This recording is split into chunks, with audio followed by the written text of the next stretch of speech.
Queria desejar para aqueles que nos visitam que Deus os abençoe, que seja um tempo agradável, um tempo gostoso, e que a gente possa sair daqui com a alma e com o coração mexido, né? Essa semana foi uma semana que Deus mexeu muito com o meu coração, um pouquinho que eu quero compartilhar com vocês nessa noite. Eu fiquei pensando o que a gente poderia conversar hoje à noite.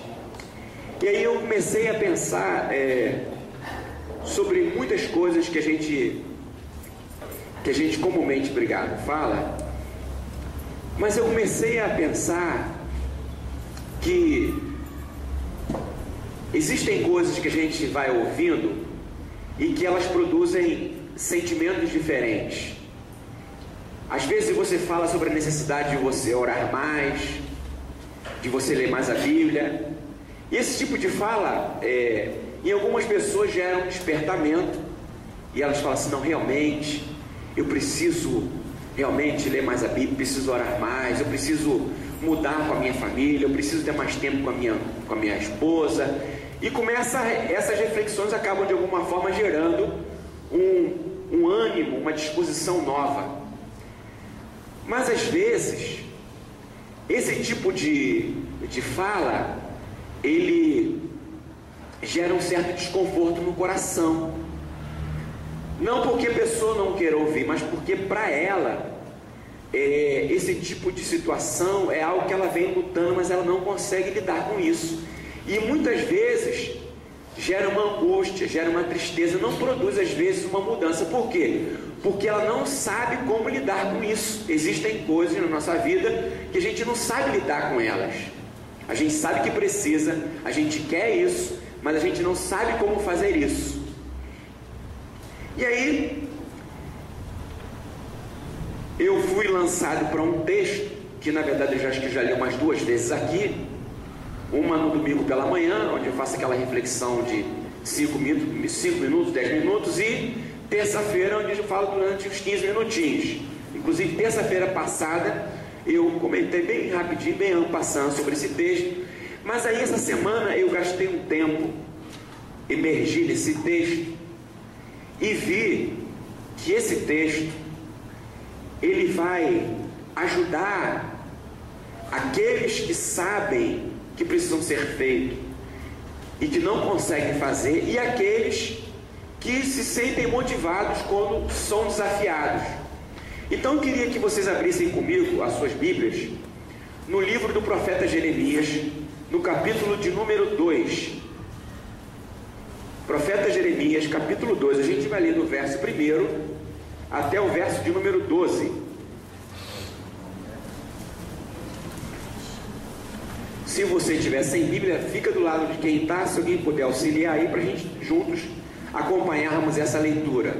Profeta Jeremias, capítulo de número 2, nós vamos ler dos versos de 1 ao verso de número 12.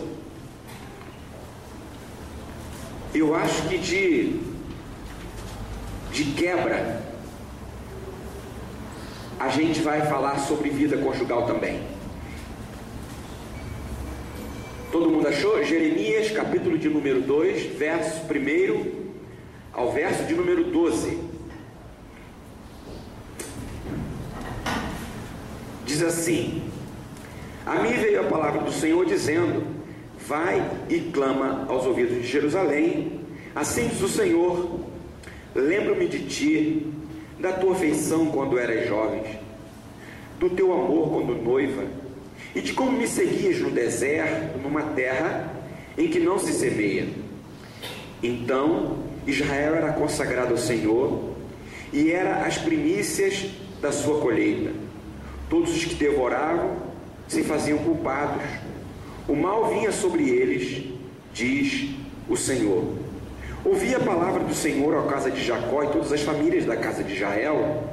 Assim diz o Senhor: que injustiça acharam vossos pais em mim, para de mim se afastarem, indo após a nulidade dos ídolos e tornando-se nulos eles mesmos.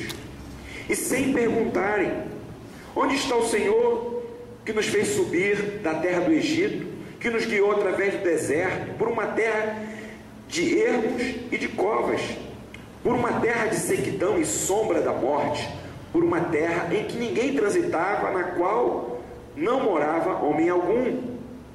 Eu vos introduzi numa terra fértil, para que comesses o seu fruto e o seu bem, mas depois de terdes entrado nela, vós a contaminastes, e da minha herança fizestes abominação. Os sacerdotes não disseram: onde está o Senhor? E os que tratavam da lei não me conheceram. Os pastores prevaricaram contra mim, os profetas profetizaram por Baal e andaram atrás de coisas de nenhum proveito. Portanto, ainda plantearei convosco, diz o Senhor, até com os filhos dos vossos filhos plantearei. Passai as terras do mar de Chipre e vede, mandai mensageiros a Quedar e atentai bem, e vede se jamais sucedeu coisa semelhante. Houve alguma nação que trocasse seus deuses, posto que não eram deuses? Todavia, o meu povo trocou a sua glória por aquilo que é de nenhum proveito. Espantai-vos disto, ó céus, e horrorizai-vos, ficai estupefados, diz o Senhor. Agora feche os seus olhos e curva a sua cabeça. Nós vamos ter uma palavra de oração. Eu queria que você pedisse para que Deus falasse com você de uma maneira diferente. Que a palavra de Deus hoje não seja apenas um aspecto de despertar em você, mas que ela pudesse iniciar um novo capítulo na sua vida com Deus. Fala: Deus, eu quero começar um novo capítulo na minha vida contigo. Ou quem sabe começar uma história contigo nessa noite. Fala com Deus.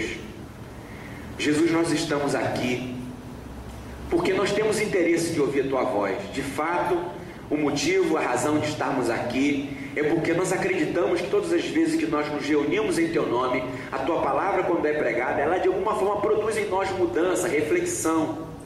O Senhor sabe da necessidade que nós temos de experimentarmos essa mudança, essa transformação em diversas áreas da nossa vida, mas muitas vezes a gente não sabe como fazer isso, a gente não consegue fazer isso. Nos torturamos, nos fragilizamos, autoflagelamos, a fim de alguma forma tentar mudar, mas a gente continua muitas vezes do mesmo jeito.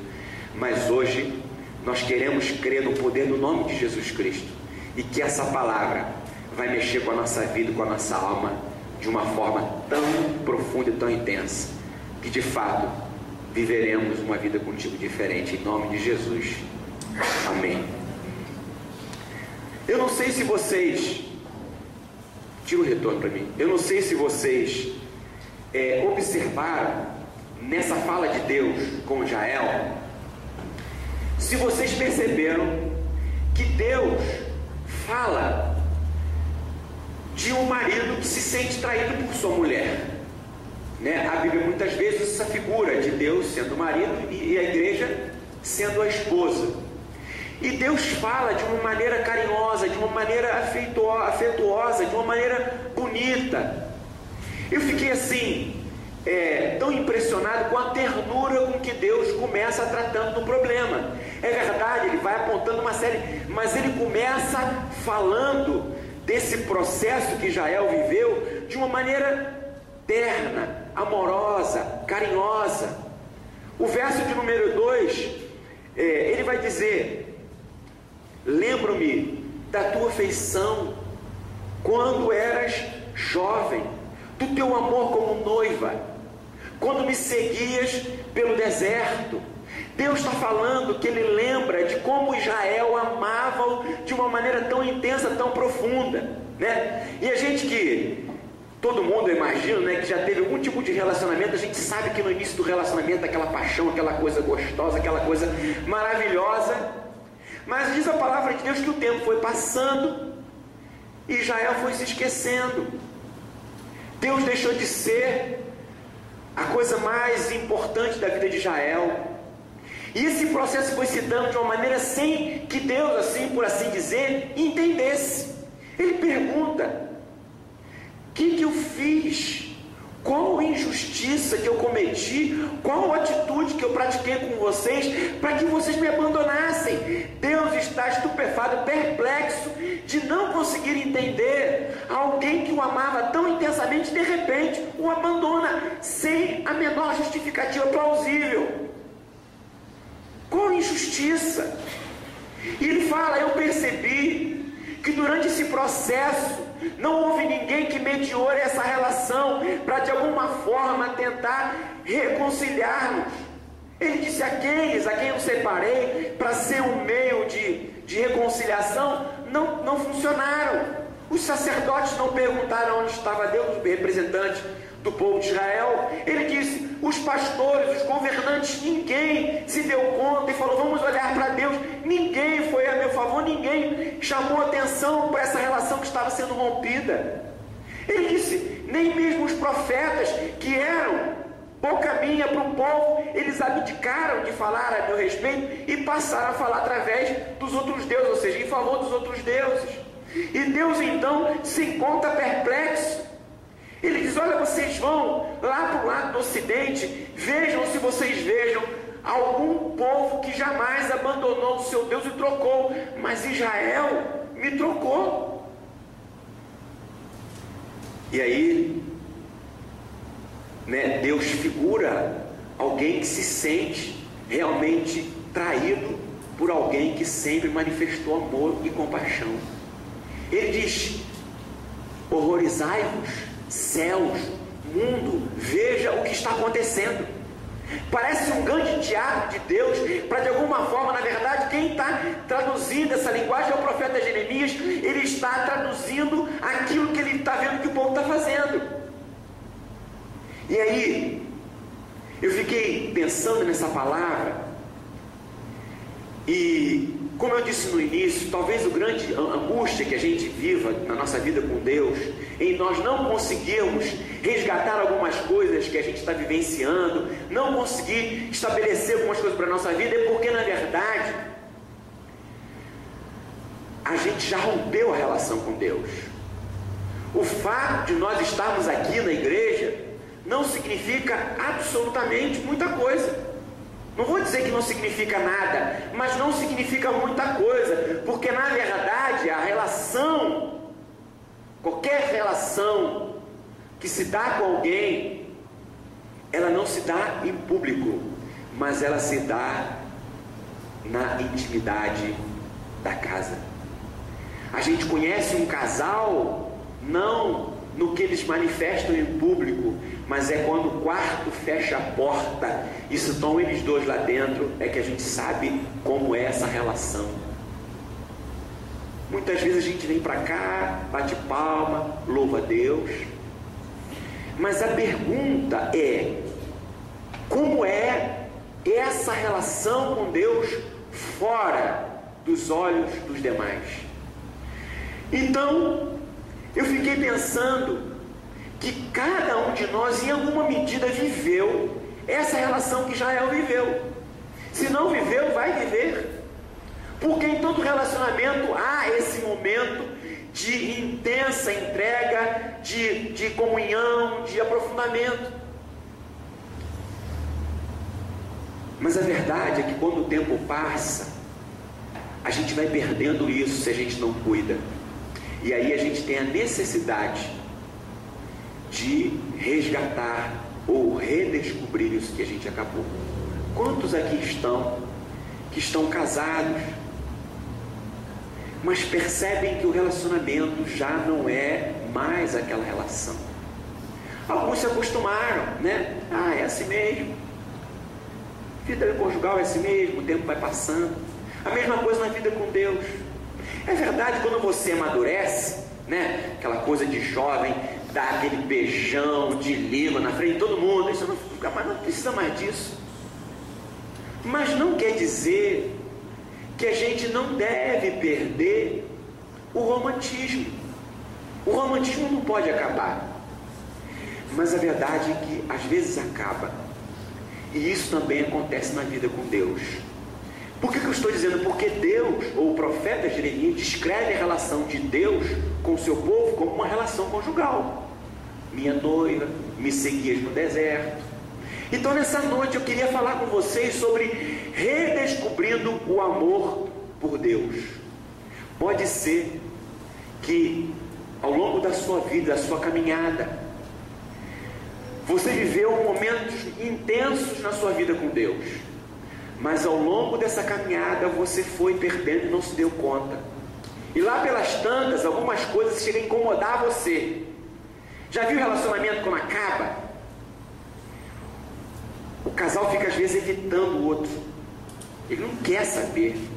Ele não quer. Ele está ali por causa dos filhos. Ele está ali por causa de uma série de coisas. E tem gente que vive anos assim. Mas na vida com Deus não dá para a gente viver assim. Porque Deus não aceita esse tipo de relacionamento. Ou a gente está dentro, ou a gente está fora.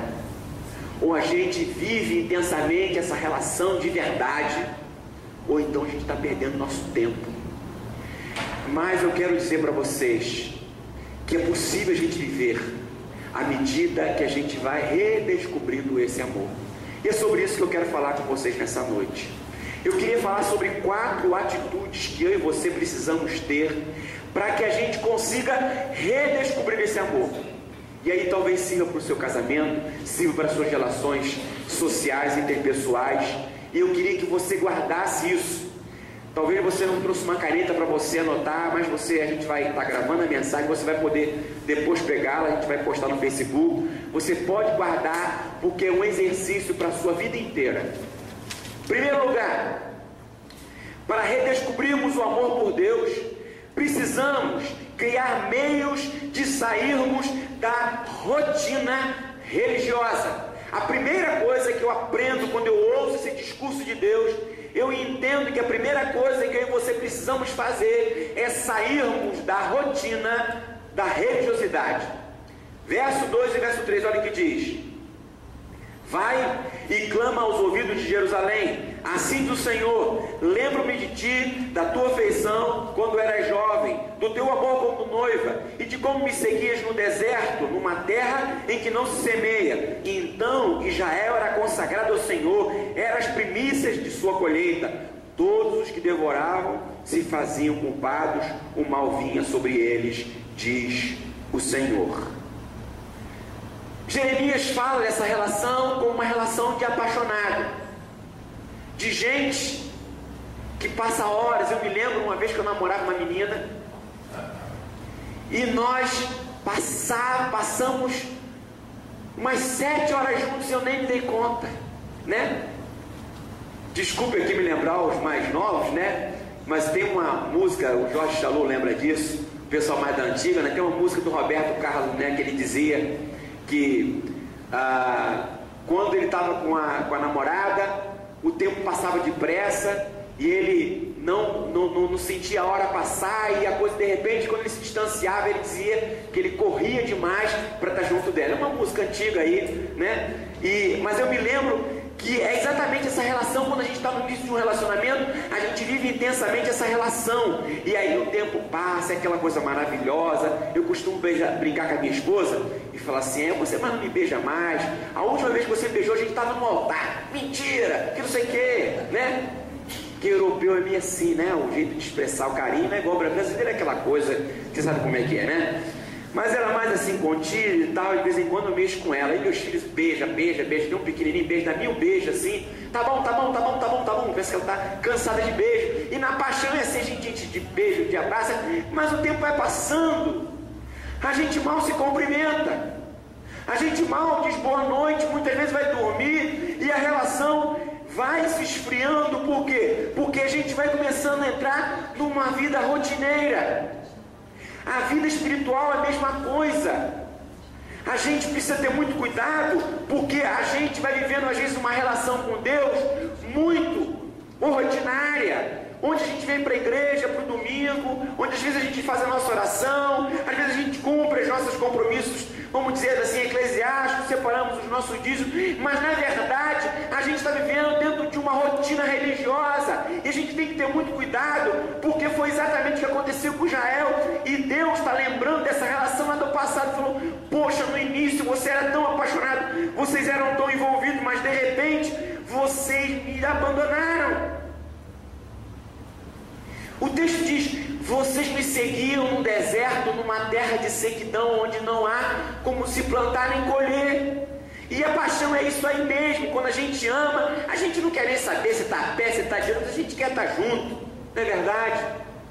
Quantos de nós já vivemos essa relação com Deus? Quantos de nós saíamos do culto, às vezes de madrugada, de manhã cedo, tinha reunião de oração, vinha junto? Eu contei inúmeras vezes quando me converti com 18 anos, aquele gato, aquela disposição, reunião de mocidade, o santo morava em São Gonçalo e fui cair numa igreja lá em São Francisco, 2 ônibus, saía com a rapaziada 2 horas da manhã, voltava para casa, esperava aquele ônibus santo, demorava pra caramba, só tinha bêbado, eu feliz da vida, ó, todo mundo caindo pelas tabelas, um coração alegre, que culto maravilhoso. De manhã cedo, na escola dominical, eu acordava 7 horas, botava minha roupinha, e ia eu para a igreja feliz da vida, coração apaixonado.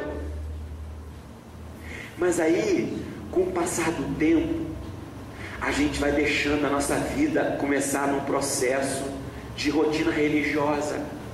A gente não se dá mais conta com as coisas que a gente está fazendo. A gente não desperta para alguns hábitos que a gente está vivenciando. Queridos, qualquer tipo de relação, para se manter acesa, para se manter intensa, tem que haver cultivo. Não há como a gente viver uma vida apaixonada por Deus se não houver cultivo. Se você começar a deixar a vida com Deus se tornar uma coisa secundária, você fazer de vez em quando, você vai entrar num processo de esfriamento. Toda relação que cai na rotina, ela esfria. Você tem que ter cuidado, porque isso não é diferente na vida com Deus. Dificilmente uma pessoa atrai a outra se tiver um casamento bem. Geralmente, quando a traição é porque o casamento já está no processo de queda. Ninguém está apaixonado bem com a mulher ou com o marido e vai procurar outro, não. Ela está assim porque o casamento já entrou num processo de degradação. Foi o que aconteceu com Jael. Começou a esfriar, se envolveu com as pessoas da terra de Canaã, se envolveu com o paganismo de lá, e lá pelas tantas eles estavam lá e se perderam. A gente precisa estar atento para a vida da rotina da nossa vida. Esse tem sido um motivo de esfriamento espiritual. Eu tenho visto os escândalos que acontecem, né, nos ministérios pastorais, alguns pastores traem suas esposas. E eu não sou nenhum super-homem, né? Eu sei que eu sou de carne e osso. E aí, a gente vive uma vida intensa. E eu falei para minha esposa: olha, tem mais ou menos uns 6 meses, isso, ou 1 ano, não me lembro. Estou ficando muito de memória, mas isso é outra coisa. Eu falei: segunda-feira é o nosso dia. Está ali a Nelly atrás da pilástica, não me deixa mentir, né, Nelly? Segunda-feira é o nosso dia. Nosso, não é dos nossos filhos, não. É meu e da minha mulher, é diferente.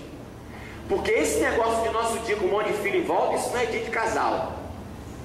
Dia do casal. Segunda-feira é o nosso dia. Vocês não têm ideia da dificuldade que foi esse negócio. Parecia 2 estranhos. Porque é uma coisa nova. Você está acostumado a estar com os meninos aqui, joga um sapato para lá, o chinelo, de repente para aí minha mulher, e agora o que a gente faz? Sério? E aí fomos pro Plaza Shopping, de mão dada, um negócio meio estranho, né? Estávamos nós dois saindo ali, longe daquela bagunçada toda das crianças, uma coisa, e a gente meio assim, o que a gente vai fazer? Vamos assistir um filme. Aí íamos assistir um filme. E eu sei dizer para vocês uma coisa: quando a gente não tem nossa segunda-feira, o pau quebra. Porque o negócio se tornou tão maravilhoso que é uma angústia. Eu estou aqui feliz, sabe por quê? Amanhã é segunda-feira. É o dia. Os meninos vão para o colégio 1 hora. Eu falei: ô, glória a Deus. E aí, gente, no começo é difícil. Você pode dizer assim para mim: mas pastor, esse negócio é meio automático. É automático mesmo. Existem coisas na nossa vida que precisam ser automáticas, mas com objetivo e propósito. Não há problema nenhum em a gente criar algumas rotinas na nossa vida com um objetivo claro. Eu quero ser sincero, é realmente estranho. É esquisito mesmo, foi estranho. Eu falei, rapaz, que coisa, você não faz esse negócio há tanto tempo? Pergunta aí os casais mais velhos se eles estão acostumados a fazer isso. Marque, bota, vai botar a câmera para filmar para você ver que coisa bonita. Porque a gente vive uma rotina e quando a gente começa a quebrar essa rotina para poder restabelecer vínculos, a gente sente diferença. Às vezes não é porque a gente não gosta não, é porque a gente está tão acostumado a viver dentro de uma forma, quando a gente começa a mudar isso, mas o que acontece? É o cultivo. Então hoje a gente sabe como é que isso é importante e como que o nosso relacionamento melhorou. Como que a relação está melhor, como nós estamos melhores, como a gente briga menos. Estamos mais tempo, mas brigando mesmo. Por quê? Porque a gente cultiva. Eu quero dizer aí para os casais, separe tempo com a sua esposa, separe tempo com o seu marido. Vai comprar um picolé na praça. Pastor, não tem dinheiro, me diz, não tem dinheiro, então toma aqui 10 reais. Pelo amor de Deus, vai passear, vai na praça, vai comprar uma pipoca, vai fazer alguma coisa. Não tem dinheiro, tem dinheiro com um monte, como não tem dinheiro para poder sair com a esposa, com o marido. Ah, não tem tempo, arruma. Porque quando a coisa acaba, a gente dá um jeito. Quando a nossa vida com Deus começa a entrar em queda, a gente começa a ficar mal. Marca a reunião quinta-feira, a gente marca a reunião, né? Tem gente que chega assim, eu já conheço, chega na terça-feira, nunca vem. Eu falei, tá mal, ó. Aí já queria que orasse comigo por isso. Eu falei, tá mal. Quando a gente está mal, a gente vai e se joga. Mas não espera ficar mal. Sai da rotina, muda as coisas. E o que eu queria dizer para você nessa noite é o seguinte: comece a estabelecer alguns alvos na sua vida espiritual. Comece a fazer algumas coisas que você já não faz há muito tempo. Quem sabe você vai fazer assim: olha, a partir de amanhã eu não levanto a minha cama antes de orar. Eu não vou dormir antes de ler o capítulo da Bíblia. Eu não sei o que você precisa fazer. Talvez você já faça isso. E talvez a razão de você fazer isso já seja o motivo de você se dar por satisfeito. Não, todo dia oro, todo dia leio a Bíblia. Mas, gente, é rotina. Não, uma vez por mês eu quero jejuar. Mas eu não consigo jejuar 12 horas porque eu não consigo ficar sem comer. Tira um tempo menor, mas tira um tempo para estar com Deus. Eu não sei, muda a sua rotina de vida espiritual. Cuidado para você não ficar na religiosidade, porque hoje você está numa paixão com Deus, mas com o passar do tempo você vai entrar num processo de esfriamento espiritual. Foi o que aconteceu com Jael. Era apaixonado, vivia grudado no pescoço de Deus. De repente, aquela paixão, porque não houve cultivo, não houve investimento. Se eu não me engano, foi Spurgeon que fez um propósito com Deus de não passar um dia sem falar de Jesus para pelo menos uma pessoa. Ele disse: eu não quero passar um dia sem falar de Jesus. Já pensou? Uma pessoa que acorda de manhã e fala: vamos dizer para quem eu vou pregar Jesus, hein? Às vezes a gente passa um ano, ninguém sabe nem que a gente é crente. Na nossa vida. Se evangelho, eu não. Inventa um monte de nome. Eu sou cristão, né? E tem um monte de linguagem para poder, né? Então, queridos, a gente tem que ter cuidado com isso, porque Israel se distanciou de Deus, porque deixou que a vida espiritual caísse na rotina. Amém? Segundo lugar, precisamos voltar a viver uma fé simples. A segunda coisa que fez com que Israel se distanciasse de Deus, e a segunda coisa que a gente precisa fazer para poder redescobrir esse amor, é voltar a viver uma fé simples. Olha o que diz o verso 5 e o verso 6.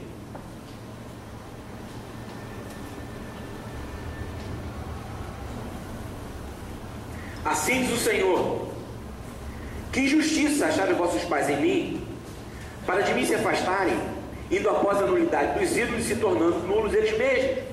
E se perguntarem: onde está o Senhor que nos fez subir a terra do Egito, que nos guiou através do deserto, por uma terra erma de covas, por uma terra de sequidão e sombra de morte, por uma terra que ninguém transitava, na qual não morava homem algum.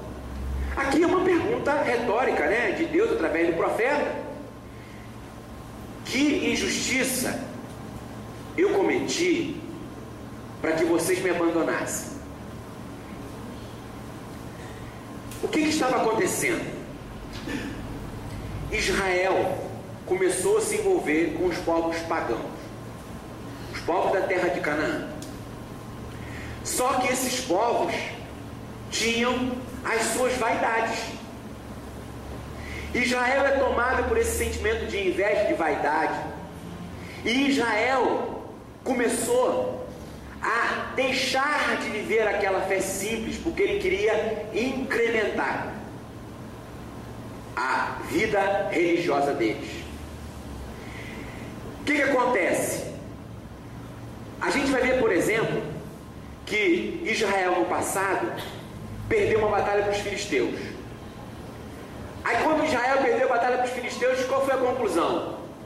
Nós perdemos a batalha para os filisteus porque nós não temos um rei. Eles têm um rei e por isso eles venceram a batalha. Eles estão bem estruturados. Israel não tinha rei. Quem era o rei? Deus era o rei. Aí eles então estabeleceram um rei. Porque um rei, afinal de contas, né? Quem é o rei de você? Não, a gente não tem rei. Já pensou nisso? Não, a gente não tem rei. Precisamos de um rei, porque afinal de contas todos os povos têm rei. A gente tem que ter um rei. Aí, mais lá na frente, Davi já é rei. Israel tinha que transportar a arca para Jerusalém, aonde ficaria a arca da aliança, onde seria construído o templo, e lá o povo adoraria o Senhor. Deus então disse, isso já lá no passado, quem carrega a arca são os levitas. Como é que vai ter que carregar? A arca da aliança tinha umas argolas que ficavam do lado, eles metiam uma madeira, uma madeira de acácia ali, os levitas colocavam no ombro a arca e carregavam a arca. Pegavam a arca, colocavam no ombro 2 levitas ou 4 levitas e levavam a arca da aliança. Iam seguindo na frente, o povo seguia. O que Israel fez? Carregar no ombro? Os filisteus fizeram carroças. Vamos colocar em cima da carroça. Aí pega a arca, coloca em cima da carroça. A carroça, o boi tropeça, bate numa pedra, a arca vai cair. Um sujeito que não era levita mete a mão na arca, é fulminado. Isso é uma outra história. O Senhor disse como deveria carregar, o Senhor disse que deveria carregar, mas Israel, eu vejo, motivado por essa coisa da modernidade, da facilidade, ele esquece que por trás daquilo ali é um rito. Ele esquece o significado que está por trás. Isso aqui é o quê? É um suco de uva muito bom, mas não é um vinho. Isso aqui embaixo da bandeja de pequenininho é o quê? É pão. Mas quando a gente pega isso aqui e dá significado para ele, esse elemento simboliza a nossa salvação, simboliza a vida eterna. O sangue de Cristo foi derramado na cruz do Calvário. Depende de como a gente vai usar esses elementos aqui. A gente pode dar significado para ele ou esvaziar. Israel esvaziou todas as coisas que Deus havia feito porque foi tomado pela vaidade. E aí Deus está querendo entender qual foi a injustiça, o que eu fiz de errado para que vocês se distanciassem de mim. Eles começaram a imitar os outros povos e começaram a ser consumidos pela vaidade e pela inveja. Israel deixou de viver uma fé simples. Queridos, eu quero dizer para vocês, tem muita gente por aí que fala bonito, tem muita gente aí que conhece Bíblia e que conhece teologia como ninguém, mas eu quero dizer para você uma coisa: o Evangelho é simples. A Dona Maria, que não sabe ler, consegue entender tão bem como o doutor PhD em Harvard, porque o Evangelho é simples. O que a gente percebe é que a Igreja de Cristo tem deixado de viver um Evangelho simples para poder ficar complicando. Aí a cabeça começa a dar um monte de nó, começa a racionalizar a fé de uma maneira absurda, e aí vai se perdendo de Deus.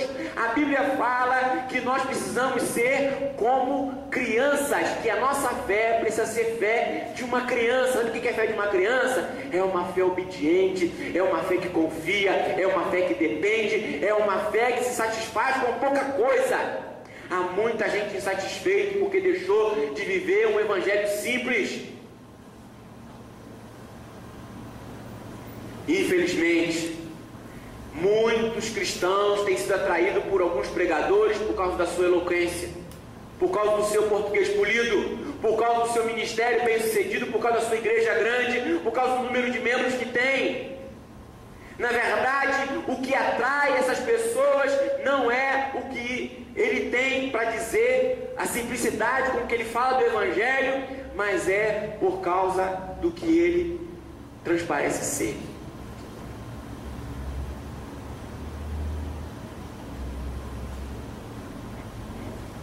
Alguns aprenderam que eles deveriam pensar diferente. Queridos, eu queria chamar a atenção para vocês de uma coisa muito simples. Se nós formos ler o Sermão do Monte, o Sermão da Montanha, eu diria que é o resumo doutrinário de tudo que Jesus tem para nos ensinar. Se Jesus não tivesse que resumir tudo que ele tem para dizer de uma maneira que pudesse nos alcançar satisfatoriamente, seria o Sermão do Monte.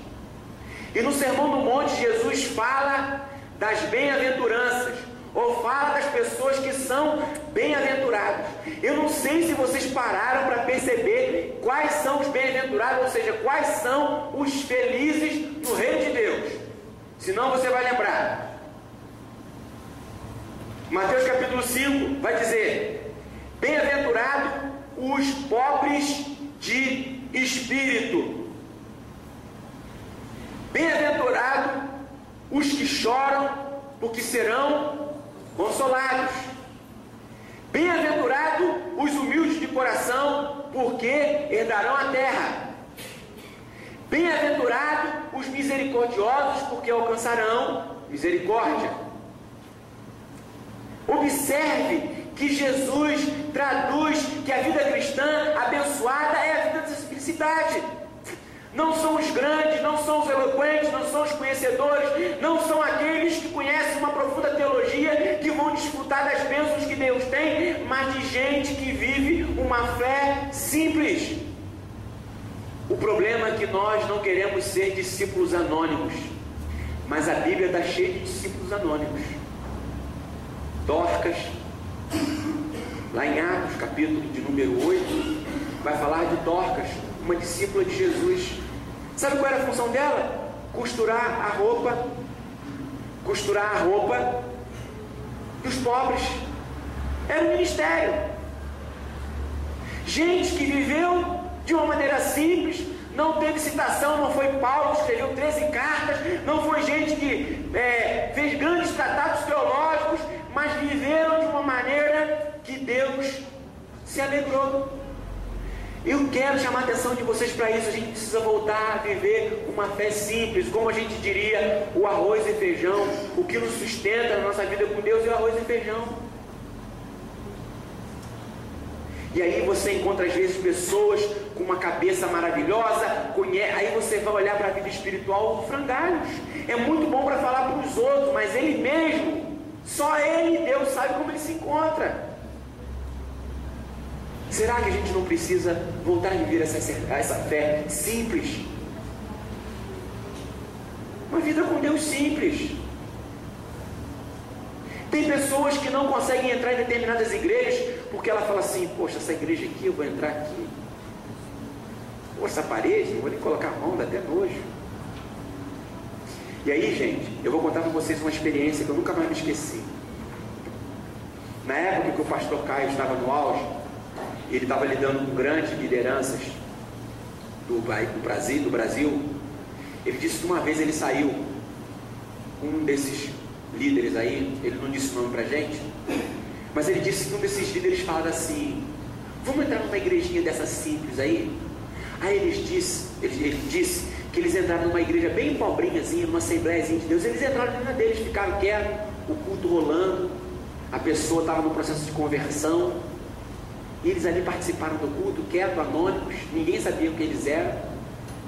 E aí, quando eles saíram do culto, aquela pessoa que estava ali, que era uma pessoa que tinha uma altíssima posição na sociedade, saiu em pranto, chorando.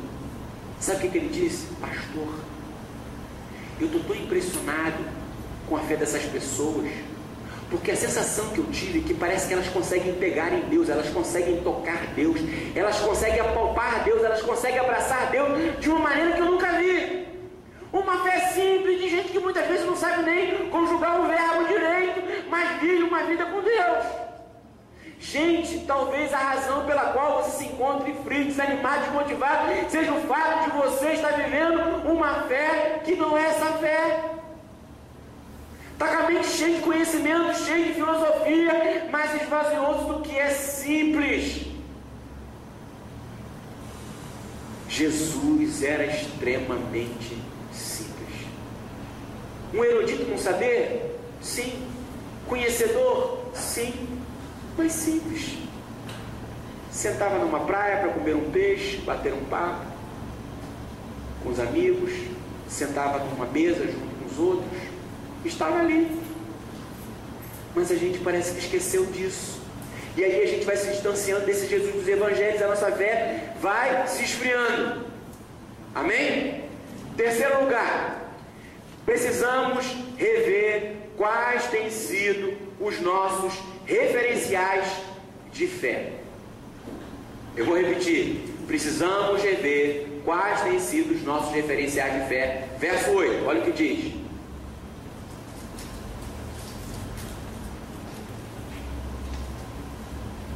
Os sacerdotes não disseram: onde está o Senhor?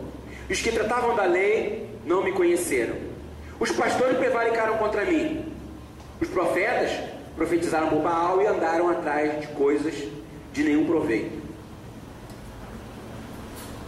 Deus, de alguma forma, está responsabilizando a liderança pelo processo de esfriamento espiritual.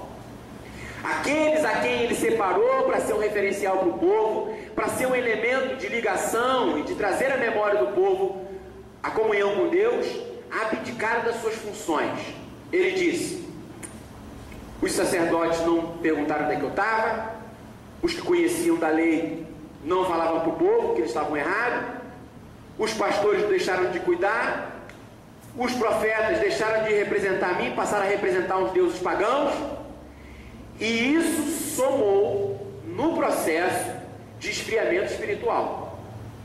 E aí eu pergunto para você: quais têm sido os seus referenciais de vida espiritual? Qual tem sido os líderes que você mais admira? Por que é que você os admira? Essas pessoas, esses líderes, são pessoas que inspiram a tua vida com Deus, são pessoas que te aproximam de Deus, são pessoas que te geram um desejo de estar mais próximo de Deus. Tem muita gente que admira o Silas Malafaia. O Silas Malafaia é bom porque ele dá pancada, mas a pancada não é nele, é no outro. Às vezes a pancada é nele, mas a pancada que ele ganha não muda, o torna um masoquista espiritual, né? Sabe que tem um crente masoquista espiritual. Ô Jesus, fala mesmo, Jesus, bate Jesus. O cara não muda. Disciplina é para haver mudança e transformação. Nenhum pai, hoje vou dar uma surrinha no meu filho, está precisando. Não. Quando vem a disciplina é para poder recolocar no caminho. A disciplina não é nada prazerosa. O grande problema é que nós estamos vivendo num tempo onde os nossos referenciais de fé não nos aproximam de Deus. São os nossos referenciais de Deus, porque, como eu falei, porque são pessoas bem-sucedidas, porque são pessoas que falam bem, porque são pessoas que, na verdade, nós projetamos a nossa vida de sucesso nele. Quero ser igual a ele, não uma vida com Deus, mas ganhar o dinheiro que ele ganha, ter a casa que ele tem, o carro que ele tem. Quero ser rodeado de pessoas como ele é, mas não para ser alguém que ama a Deus e que Deus tem prazer na vida. Queridos, infelizmente nós temos elegido para a nossa vida como líderes pessoas de sucesso profissional, sucesso até religioso, mas não de vida comunhão com Deus.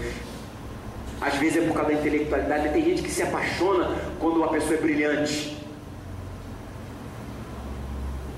Tem um desses líderes que eu acho que é brilhante, mas para mim não serve para absolutamente nada, para jogar no lixo, porque quem não tem vida com Deus não serve o que diz.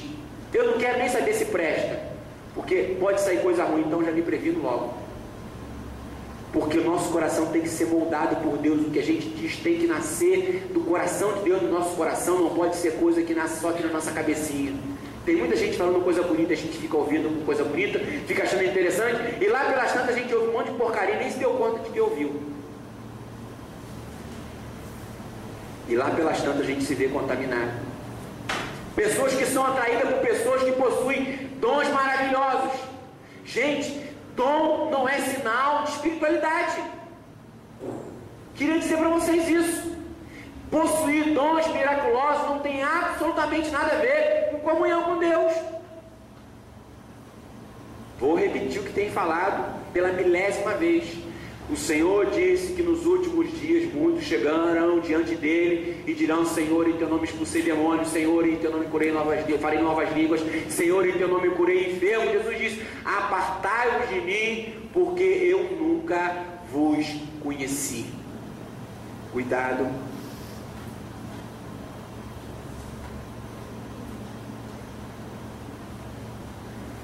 Essas pessoas precisam gerar mudança na nossa vida.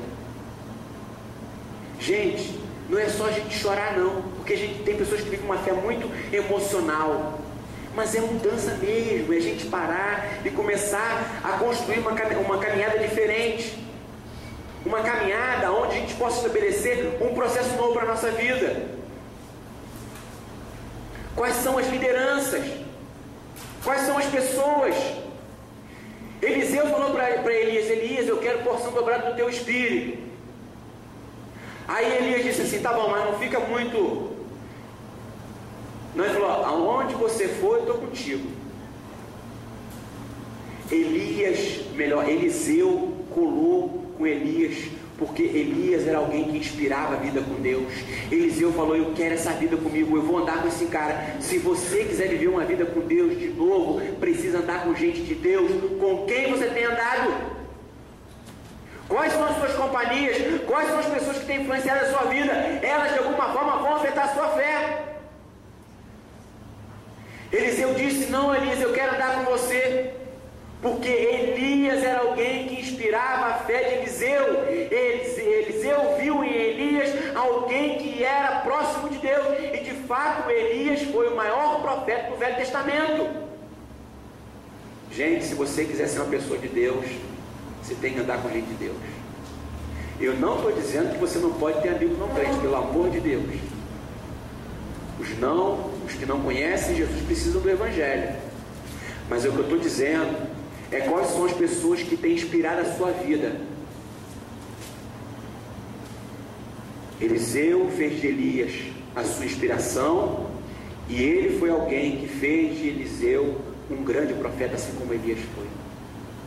Cuidado hoje nesse tempo televisivo, né, onde a gente está o tempo inteiro vendo, assistindo, ouvindo, a gente fica impactado com as coisas, e aí a gente vai começando a olhar, ouve alguém pregando maravilhosamente bem, falando: caramba, é essa pessoa, mas a gente não sabe nem quem é, não sabe onde ele mora, como anda, com quem anda. Cuidado.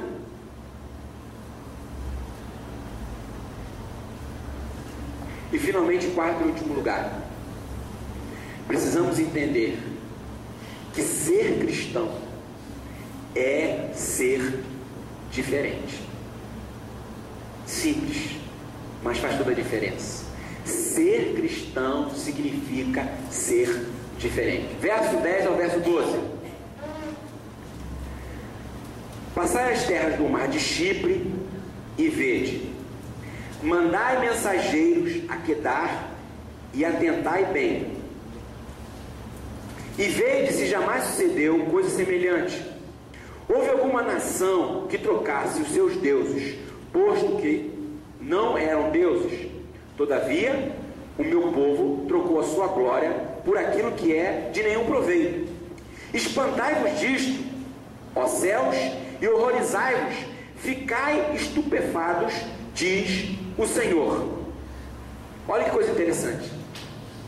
Israel era a única nação monoteísta em Canaã, e as demais nações eram politeístas.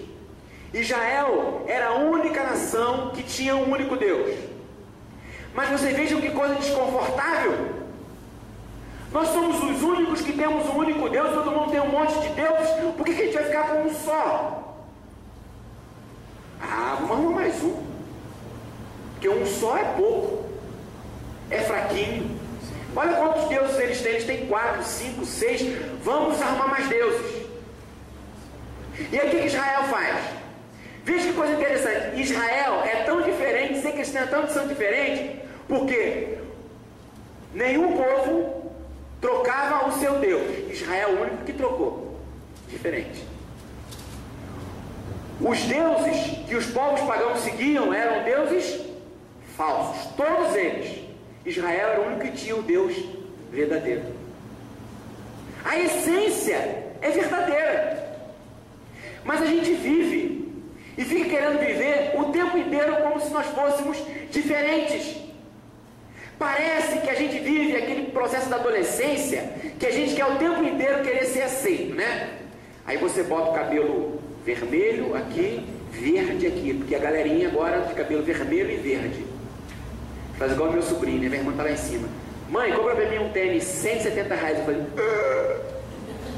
170 pau.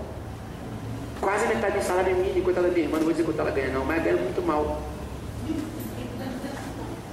E ela falou, ele me pediu um tênis. Eu falei, como é que você vai dar? Pô, tá na moda, todo mundo tem um tênis. Se eu não for igual a eles, o que acontece? Eu sou excluído. Vejam que esse tipo de coisa acontece na nossa vida espiritual. A gente vai vivendo uma relação na sociedade em que a gente vive, em que a gente fica angustiado porque as pessoas nos olham diferente. Querido, eu quero dizer para você uma coisa, você é diferente. Se você quer ser um cristão, se você quer viver a vida com Deus, você precisa entender que ser cristão é diferente. Mas pastor, por que eu tenho que ser diferente? Você não é melhor.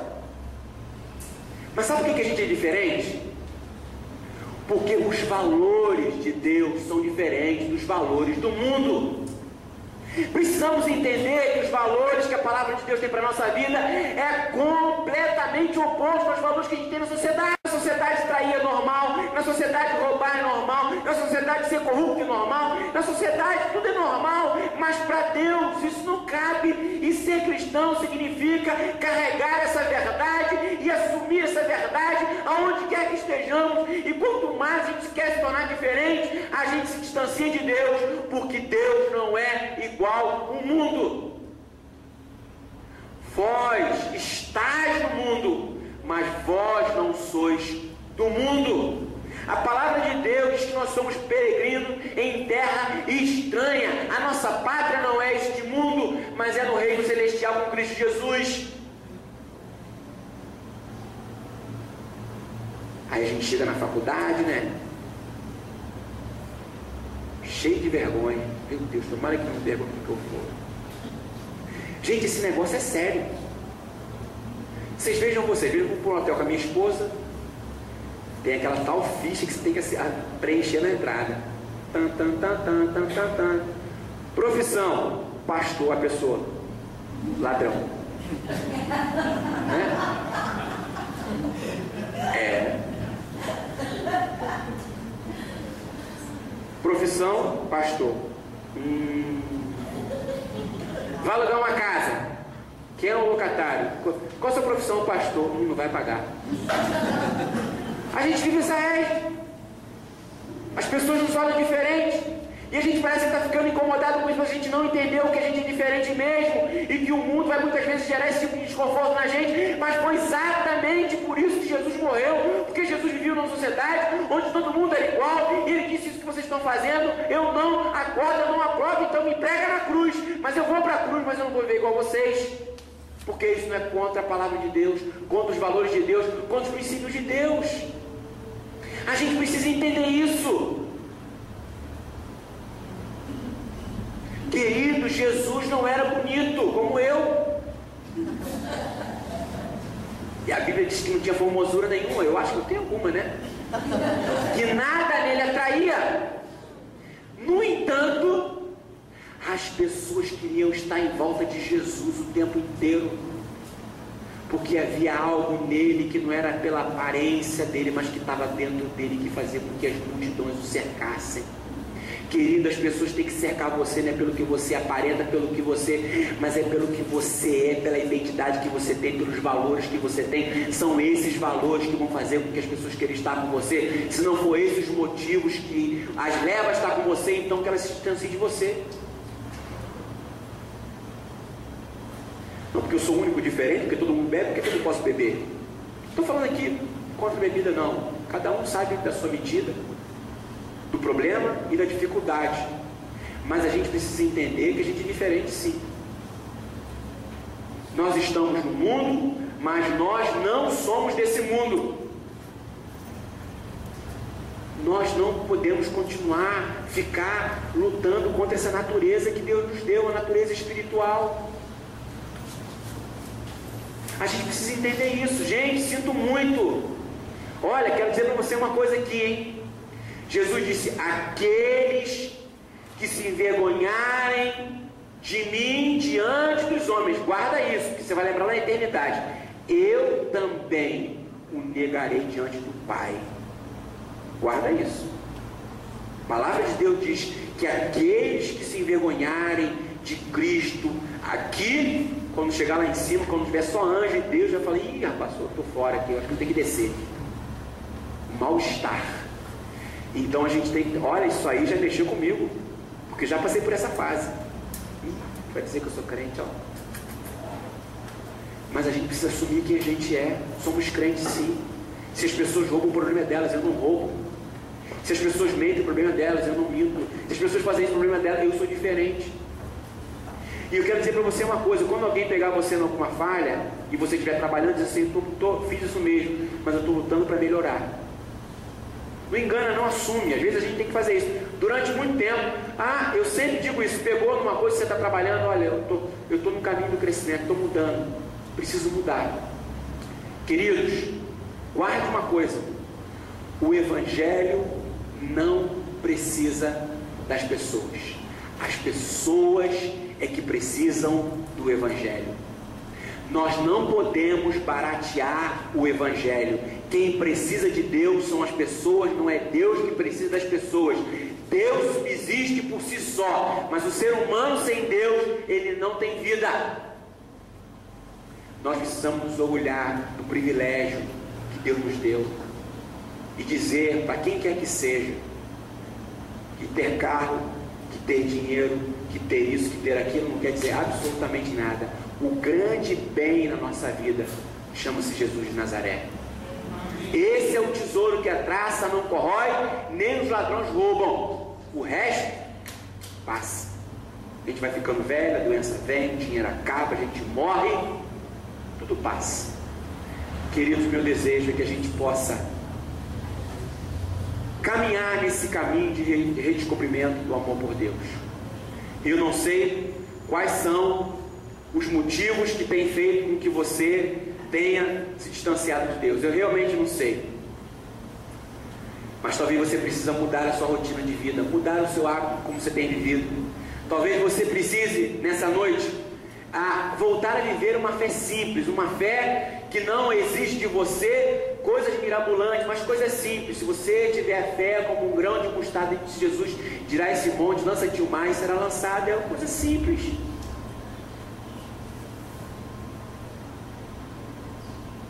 Talvez você precise rever quais são os referenciais de fé. Quais são as pessoas que na verdade você realmente vem seguindo e por que as segue? Qual a motivação? E finalmente, por último, precisamos entender que ser cristão é ser diferente. Eu sei que às vezes é difícil, porque a sociedade nos impõe determinadas coisas. E muitas vezes a gente quer agir de maneira diferente, porque a gente tem vergonha, infelizmente, da fé que a gente tem. Mas eu quero dizer para vocês que Jesus nunca teve vergonha de nós. Aqueles pobres, os coxos, os leprosos, os miseráveis, Jesus disse: foi por causa desses aqui que eu vim. Somos nós. Ele morreu lá por causa de nós, porque ele não quis fazer parte daquela corrupção da religiosidade judaica da sua época, para poder dizer: eu vim morrer pelos simples. Que a gente nessa noite possa sair daqui repensando isso. Quem sabe você mais tarde possa pegar essa mensagem, ouvi-la novamente e refletir sobre ela na sua vida. Feche seus olhos, cubra sua cabeça, em nome de Jesus. Nós vamos orar. Eu sei que a hora está um pouquinho avançada, mas eu não queria que você deixasse esse momento passar em branco. Lembro-te de ti, da tua afeição, diz o Senhor, de quando eras noiva apaixonada. Será que você não tem estado distante de Deus? Será que você não se deixou encantar pelo mundo, pelas coisas desse tempo? Quem sabe você precisa cultivar a sua vida com Deus novamente. Quem sabe hoje seja uma noite de você botar para fora tudo aquilo que você tem mantido na tua vida. Quais são os referenciais de vida? Será que você nessa noite precisa dizer: Senhor, me perdoa porque eu tenho tido vergonha de assumir a minha fé em público? O Senhor nessa noite nos chama para viver essa fé. Eu queria que a gente louvasse com esse cântico.